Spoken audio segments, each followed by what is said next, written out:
Hello দণ্ডবত, কেমন আছেন তোমরা? আশা করং তোমরা ভালো আছেন এন্ড মুইও ভালো আছো। প্রতিদিনের মতো আজকেও ভিডিও বানার জন্য বাড়ি থেকে বেরিয়ে পড়লাম নীলপরি আর মুই। আজকে ফোন করছে বিনোদ মল্লিক সকাল সকাল। বিনোদ মল্লিক ফোন করিয়ে মোক কয় জয়ন্তী যাওয়া লাগে, বলে নাকি জয়ন্তী যা প্রি ওয়েডিং শুট করবে, সেই জন্য লেট না করি বিনোদের বাড়ি যায় বিনোদ তুলিয়া আমরা যাবা লাগছি পানিশালা রোডে। আমরা কেয়া যাবা লাগছি তোমাক গুলা গেলাম মুই কম ওটিকোনা যায় আমার ক্যামেরার জন্য 35 লেন্স ধরিয়া, তারপরে ফির চলে যাবো আমরা জয়ন্তীর উদ্দেশ্যে। এই যে এলা দেখির পেলাছেন কারো তো গেছি হুট করিয়া তোমাক গুলা গেলা অল্প না গল্প কম। আমরা কিন্তু বিনোদ মল্লিক আর মুই বাইকত করি জয়ন্তীর উদ্দেশ্যে বেরিয়ে পড়ছি। অলরেডি আমরা কিন্তু চলে আসছি দেওসরাই মোড় আসার পরে আমরা ক্লায়েন্টক ফোন করছি, উমরা কিন্তু এলা বাড়ি থেকে বেরিয়েই নাই। তখন বাজে 11:30। আমার কিন্তু যাইতে লাগবে 3.5 ঘন্টা থেকে 4 ঘন্টা। আমরা ডাইরেক্ট ফোন করি কয়া দিছি এত লেটে বিরেলে কিন্তু জয়ন্তী যাইতে যাইতে টাইম শেষ। আমরা এমনিতে যাবা লাগছি বাইক, তার মধ্যে আবার আছে ফরেস্ট। তখনকার ক্লায়েন্ট ফোন করিয়া কয় ঠিক আছে তাহলে মুই কারের ব্যবস্থা। তারপরে আমরা দেওসরাই মোড় থেকে বল্লামপুর চলিয়ে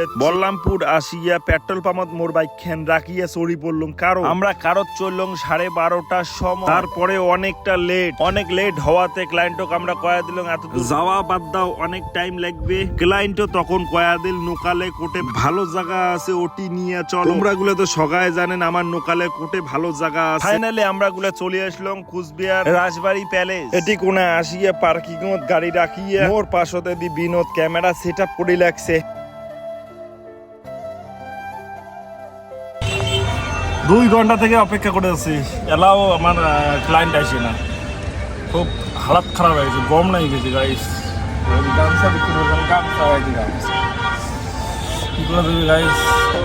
চলো গাইস আমরা বেরোলাম এতে গামছা ঘাড়ে নিয়ে।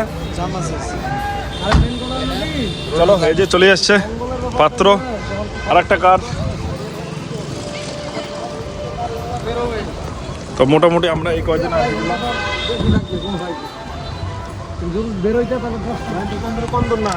ফাইনালি ঢুকি পড়লাম টিকিট কাটিয়া রাজবাড়ির ভিতরে ঢুকিয়া ফটাফট আমরা আগত কাজ চালু করে দেবো। এই যে কথা কইতে কইতে বিনোদের দি কাজ স্টার্ট করে দিছে। আপাতত নেমো নরমাল শুট নিয়ে চলে যাবো রাজবাড়ির পিছনে। আমরা আসলাম রাজবাড়ির টাইম সেটে। এটি কোনাও সেম বিনোদ ফটো তুলে রয়েছে আর ওই গামছা ধরি গেছ, এতটা রোদ ছিল। তারপরে ক্লায়েন্টক কলম তোমরা এখানে হাঁটি এসো, উমরা হাঁটি আসি লাগছে। তারপরে রাজবাড়ির সামনে আসিয়া বিনোদ কয় ভাই তুই এখানে ফটো তোল, মুই এখানে রেস করো। সেই জন্য মুইও ফটো তুলতে এখানে ব্যস্ত হয়ে গেল। এই যে বিনোদ আর মুই যে ফটো তুলিলা, কিছুদিন পরে একটা ব্লগ ছাড়েম, তাতে তোমাকগুলা রিভিল করে তোমরা ফটোগুলা দেখবেন আর কবেন কেমন হয়েছে। হ্যালো গাইস, ফাইনালি আমাদের ছবি ওঠান প্রায় কমপ্লিটের দিকে। তো এখন জিজ্ঞাসা করো পাত্রপত্রিক দাদা বৌদি। তো দেখতে পাচ্ছেন কি দাদা বৌদি কেমন আছে? ফটো ভালো।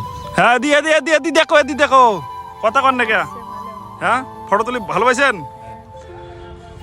তো এই যে আমার ফটোগ্রাফার, কিছু বলবেন? না আমার ছবি তুলে খুব ভালো লাগছে আমার দাদা। ওদিকে যেটা বলছি সেটাই দিছে পোজ।